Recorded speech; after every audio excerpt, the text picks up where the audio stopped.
گشنگی بیداد میکنه آدم و لنگ نون شب، به لب رسیده جونمون، رسیده جونمون به لب.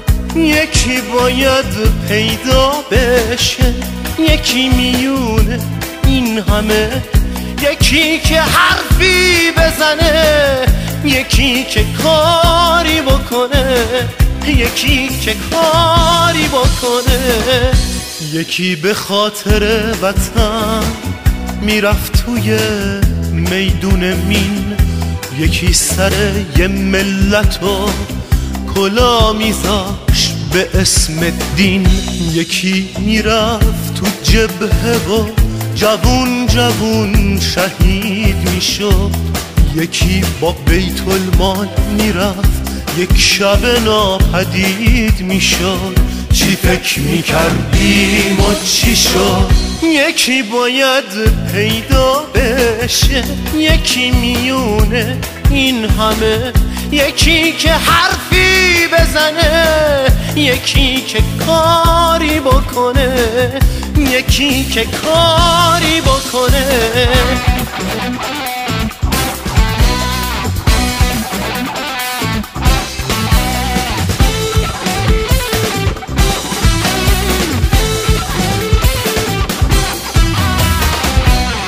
همه رفتن که حالا بعضی خدایی بکنن، مردم ولی حقشونو باید گدایی بکنن. گشنگی بیداد میکنه آدم و لنگ نون شب، به لب رسیده جونمون، رسیده جونمون به لب.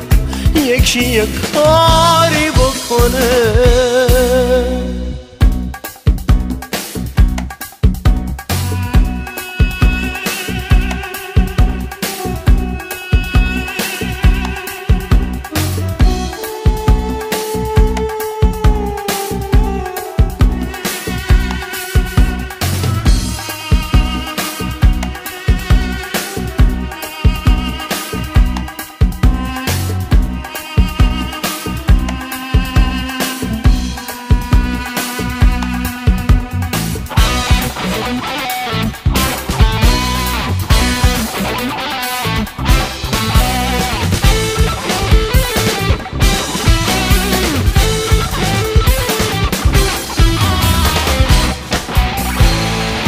چه بچه ها که بی پدر، چه مادرها که بی پسر، چه جوونا که حتی از جنازشون نبود اثر.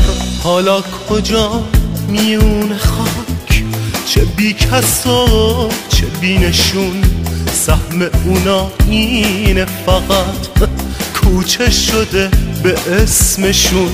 چی فکر میکردیم و چی شد؟ یکی باید پیدا بشه، یکی میونه این همه، یکی که حرفی بزنه، یکی که کاری بکنه. یکی باید پیدا بشه، یکی میونه.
پاره